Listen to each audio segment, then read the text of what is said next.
José Luis Gómez, ¿cómo estás? Muy buenos días. Bienvenido, José Luis. Buena pregunta. Confiable. Vengo a un programa que se llama En Confianza, entonces... Más nos vale ser confiables los que estamos aquí. Esperamos que seamos confiables, ¿no? Con se fe, gana, ¿no? Se aprende. Con fe.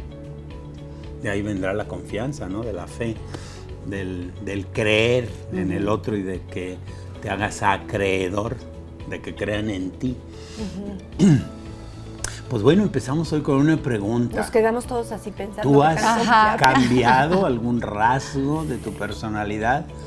Porque hay muchas teorías, ¿no? Hay quien dice, bueno, con eso se nace y se muere. No, ese es el temperamento, ¿no? El temperamento, pero la personalidad está hecha de temperamento y carácter. Entonces, esos son métodos antiguos. Puede modificar. Sí, hoy día ya también se habla de que el temperamento también se cambia, porque el temperamento tiene mucho que ver con los genes y la epigenética. Nos ha dicho, se puede ir más allá de la genética, o sea, si tú tienes digamos, una forma, un esquema, y ese esquema, decimos, ese no varía, pero tú aprendes a usarlo para una cosa o para otra, así como decimos en la vida, ese es un defecto profesional, ¿no? Es que de tanto atender pacientes, pues de repente veo a la gente y como tiendo a interpretar, ¿no? Pues aprendo. De tanto dedicarme a las máquinas, luego quiero que todo sea perfecto. Entonces es un defecto profesional. Bueno, la cuestión es que hay rasgos, o vamos a utilizar la palabra que se usa más hoy, ¿no? Con todo esto de la inteligencia artificial y del código que se pone al principio y que cuál es el esquema que usamos, ¿no? Y entonces, pues hablamos de que hay sesgos, ¿no? Y que tú puedes dentro de decir, bueno, vamos a poner, no sé, para un patrón que sea confiable, para seleccionar personal para una empresa, vamos a ponerle ya de inicio un sesgo, ¿no? Que si tiene más de 50, no. Entonces tú entras ahí 50 años y en automático el sistema te va quitando, ¿no?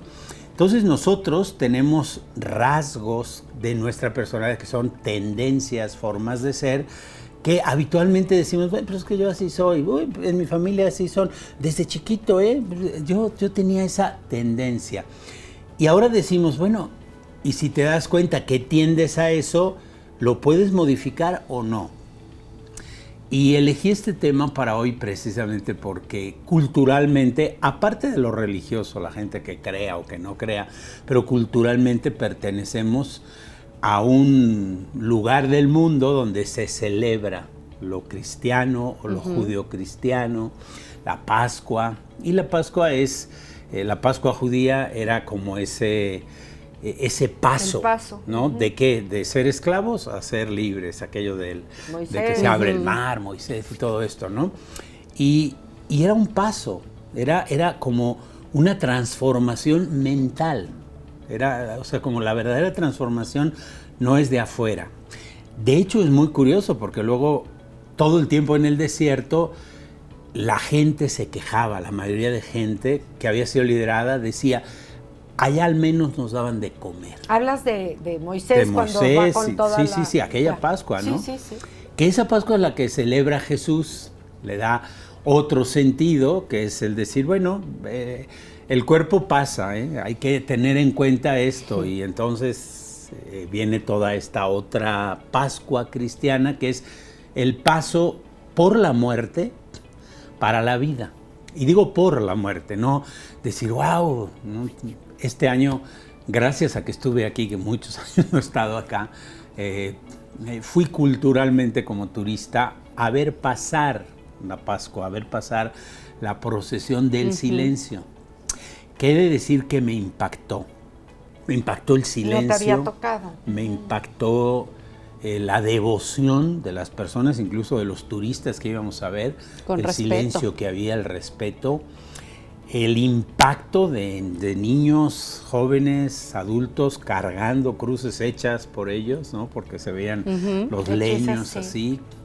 Y bueno, me recordó las procesiones de allá de mi pueblo, de otro estilo, pero bueno, en conjunto los encapuchados y todo tienen lo mismo que ver. Y el sentido, que ese no lo sé porque no se lo pregunté a nadie, pero el que le dé cada uno, que me imagino que es un sentido de profunda transformación. O sea, de decir, híjole, quiero sentir, quiero que mi cuerpo perciba algo, si la gente es muy creyente será lo que sufrió Jesús, etcétera, pero la idea es, quiero percibir en mi cuerpo el dolor, el sufrimiento, para liberarme de él. Yo espero que sea así, que no sea para quedarme ahí, porque hay mucha gente que se queda flagelándose. Que no pasa. O sea, que no, porque esta transformación implica que pase, ¿no? Soy esclavo y luego vamos a volver a la Pascua judía, me voy al desierto, 40 años, que no es fácil, la mayoría se morirían ahí, ¿no? Entonces, y decir, bueno, ¿de qué hemos pasado? De ser esclavos de unos a ser esclavos de otros, ¿no? O paso de ser de veras esclavo a la libertad, que implica un trabajo, que implica un paso por un lugar difícil, pero que al final voy a llegar como a esa tierra prometida por decir que no voy a ser esclavo de nadie, que es una sensación interior. Y en el paso de la muerte a la vida, lo que predica esta otra cultura cristiana, que es la muerte solo es un paso, es una puerta. No hay tal como la destrucción, hoy ya se acabó todo, es el final. No hay un final. La vida es eterna, hay un nacimiento, hay una muerte en este cuerpo, pero la vida continúa. Y ese es el gran mensaje. Y no hace falta morirse, como dice Fidel Delgado, alguien que es un maestro que admiro, dice, bueno, no hace falta hacer un sepelio ni gastar en una incineración y todo, porque todos los días nos morimos un poco, ¿no? O sea, podemos estar constantemente resucitando, reencarnando, o como él está muy flaco dice, reengüesando, ¿no? Entonces, pero es como decir, si tengo conciencia, constantemente estoy en esa transformación. Claro. ¿Se acuerdan de lo de transitólogo? Sí. Que vamos transitando, pero si tengo conciencia, voy cambiando. Entonces la pregunta para ti y para mí es, si puedes cambiar rasgos, si puedes modificar tendencias, si puedes sentir que tienes la tendencia a comer y decir, ¿qué quiero comer? Que tienes la tendencia a insultar y decir, ¿de verdad quiero insultar? Que tienes la tendencia a reaccionar y decir, ¿puedo mejor responder?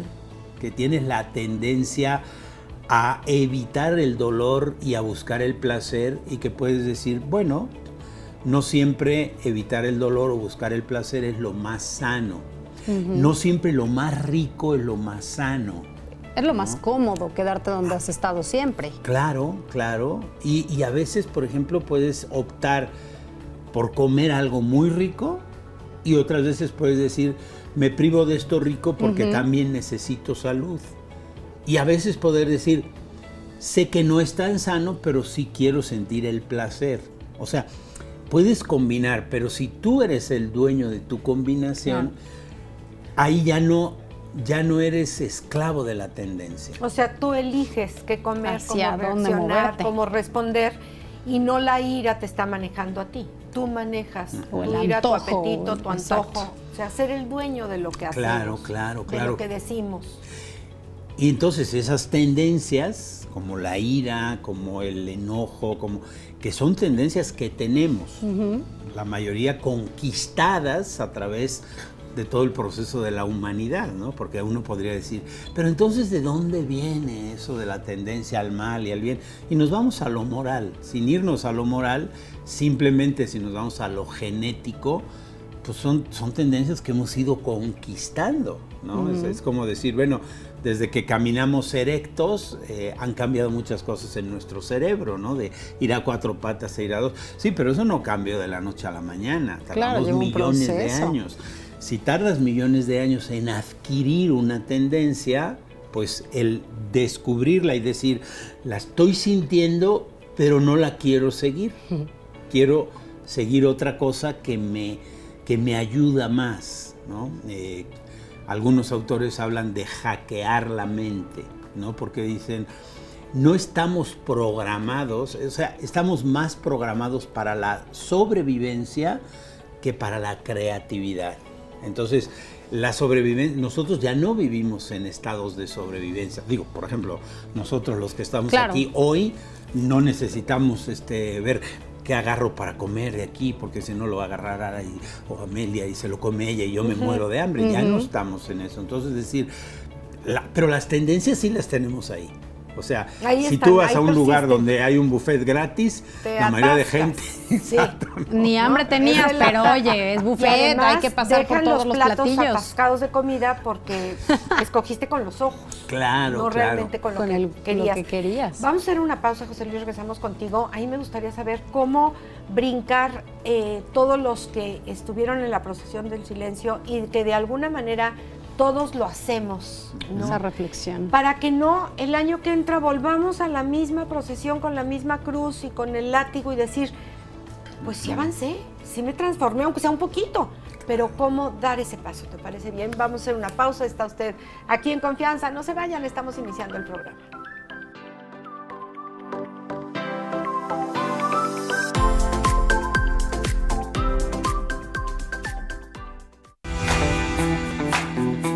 Estamos de vuelta. Gracias, Liliana Suárez, que se comunicó con nosotros. Nos dice, considero que la transformación para bien no tiene que ser tan súbita y radical. Podemos ir de poco en poco. Nos manda a saludar a los tres. Muchísimas gracias, Liliana. Igualmente. No puede ser rápida. Pues es que está muy complicadito. Claro. Eso. Hay saltos cuánticos que le llaman, ¿no? Cualitativos, que le llamaban antes de la cuántica, que es cuando te das cuenta de algo. Digo, vamos a suponer que te dan una noticia de una enfermedad y que de repente ahí nunca te habías pensado que te ibas a morir pronto, y hay personas que hacen un cambio radical, ¿no? Porque se dan cuenta. Exacto. Pero la mayoría, el cambio es paulatino y es trabajado. O sea, porque también la transformación no es sin un trabajo constante. Y no es un trabajo, por la pregunta que hacías antes de irnos, ¿no? Decir, ¿cómo decirle también a la gente, que yo lo primero es un respeto profundo y total, porque me di cuenta, bajar de la cruz, algunos con unos leños que llevaban tremendos, bajar por ahí, darse toda la vuelta por el centro, ir, es un gran trabajo, o sea, mi respeto profundo, pero sí también decir que no se quede ahí, que no se quede diciendo, bueno, luego voy a la Pere, ahora en julio, y luego a otro año. O sea, es como decir, voy haciendo sacrificios, como me decía una vez un señor, bueno, cargo mi costalito, lo voy llenando de pecaditos hasta conscientes, ahora he hecho luego he hecho y luego voy los vacío, ¿no? Eso no transforma, ¿no? O sea, no es como decir, bueno, ahora hago esto mal y luego lo corrijo o me confieso, o digo, ya se vuelve la cultura, un circulito. sino decir que haya una transformación y sí, debe ser paulatina, ¿no? Y por la pregunta, te voy a decir otra experiencia que tuve el domingo, ¿no? El domingo estuve en la mañana en el Parque de Jardines de la Hacienda, que está ahí enfrente de la iglesia, y fui porque, bueno, había unas danzas circulares y yo fui a grabar a Ileana, que fue a las danzas, ¿no? Y me llamó mucho la atención que llega la gente ahí al parque, que van a danzar y que es terapéutico, es muy rico, es también transformador. Y al lado había otra chica tocando unos cuencos. Ahí había otras 15 o 20 personas meditando también, ¿no? En el mismo espacio. En el parque, ¿no? Y al lado había un señor que se ve que había pasado la noche alegre y entonces se sentaba en una banca, se acercaba a los de las danzas, se acercaba a los de la meditación, le gritaba a los perros, se acostaba. Y bueno, pues la gente también decía, pues no le podemos hacer nada, ¿no? No podemos... Claro. Pues él está, o sea, cada quien con los efectos. En lo suyo. Estaba en lo suyo. Y yo que grababa y luego contemplaba, y luego tuve un rato de sentarme ahí a contemplar y a ver las jacarandas ahora que están con esa emoción. Y ver el parque tan hermoso, dije, aquí está la transformación, ¿no? O sea, por ejemplo, ¿cómo se ha transformado nuestro mundo? Muchos signos de espiritualidad, ¿no? Sí. Estaba la misa, por un lado, allá, celebrando la resurrección. Estaban acá los de las danzas circulares, celebrando el cuerpo. Estaban los de la meditación, que se me hacía más oriental, celebrando otro tipo de transformación. Y digo, qué padre vivir en una sociedad respetuosa, donde hay muchos caminos para transformar, ¿no? Para no transitar. Había mucha gente también corriendo, caminando, etcétera. Y compartiendo el mismo espacio. Pero cada uno, pero cada uno como en una búsqueda, como en un camino diferente, pero a mí se me hacía... De hecho, yo me preguntaba, bueno, ¿y cuál es mi búsqueda en este instante, no? Porque yo estaba así como relator viendo allá todo, a unos, a otros, y luego dije, ¿cuál es mi búsqueda, no? Y mi búsqueda era pues meterme a mi interior y utilizar también todos esos recursos para contemplar. A mí ese día me gustó mucho contemplar los árboles, la naturaleza, sentir la brisa, poder estar en un espacio plural, en un espacio donde todos caben. José Luis, entonces tú dirías que si queremos una transformación real, aunque sea paulatina, es como buscar por qué camino sí puedo conseguir esa transformación. Por ejemplo, por qué camino, y luego el camino que elija, encontrarle el sentido y darle el sentido, ¿no? Si yo encontré de caminar en la procesión del silencio y de hacer un retiro de 4 días, de 5 días, decir, este es un camino, me llevó a una conciencia, y esa conciencia traducirla a la relación laboral, a la relación familiar, a la relación de pareja, a lo que estoy viviendo conmigo mismo, a encontrarle sentido, a entusiasmarme, y que eso me alimente, ¿no? Claro.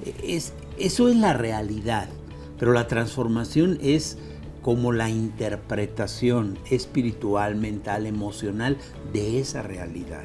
Si no se vuelve como la dieta de los lunes, ¿no? Claro. Todos los lunes me pongo a dieta, el martes la rompo y otra vez hasta el otro lunes. Claro, y entonces y no sé por qué lo hago, ¿no? O sea, porque cuando digo, no, si tengo claridad, esto lo estoy haciendo para esto. Y entonces, a lo mejor la rompo, no pasa nada, porque me doy cuenta, estoy rompiendo algo porque no pude, no quise. El tema es la conciencia, el tema es darme cuenta, estar ahí, estar en lo que estoy. Entonces yo digo, sí pasan muchas cosas a nuestro alrededor. Y darle tiempo a ese proceso, ¿no? José Luis, porque ahorita de lo que mencionaban en la llamada, no puede ser radical. Considero yo que al ser radical también estás tratando de evitar el sentir y el procesar justo ese tránsito. Sí, o querer hacer radical algo que no es, porque cuando algo es radical es, o sea, quiero decir, si te dan una noticia, se te muere un ser querido, cercano, joven, te dan la noticia de que tienes un cáncer, y te cambia, y tú haces un cambio radical porque lo haces, entonces está bien. Pero no puedes decir, ahora voy a hacer como si tuviera. Ahora voy a ir y... O voy a actuar como actuara, o como actúa José Luis. Hay un retiro que te cambia. ¿En serio? O sea, ¿hay algo que te cambia? Sí, hombre. No, en 4 horas el coach ya te transforma. Un día una exalumna me dijo, ay, José Luis, estoy bien contenta, me están reprogramando. Yo dije, madre santa. Como computadora. ¿A quién le diste el control de tu vida y de tu mente? Entonces es como decir, si tú tienes un brinco de esos porque algo te pasa, está bien, disfrútalo. Claro. Pero lo natural es que sea un proceso y que poco a poco vayas, ¿no? Como decir, hay genios, sí, hay genios de la música, y hay niños prodigios que sí, pero la mayoría tenemos que pasar por muchos procesos para llegar a titularnos, a aprender algo. No, bueno, no caminaste a la primera que te pasaron, ¿verdad? Nos caímos muchas Fue todo veces. un proceso. José Luis, muchísimas gracias. ¿En dónde te podemos localizar? Pues ahí en mi número de teléfono, que ahora se hace todo, 442-156-1037, o José Luis Gómez Campos, ahí en YouTube, y ya de ahí despliegan todo lo demás. Muchísimas gracias. Muchas gracias, José Luis.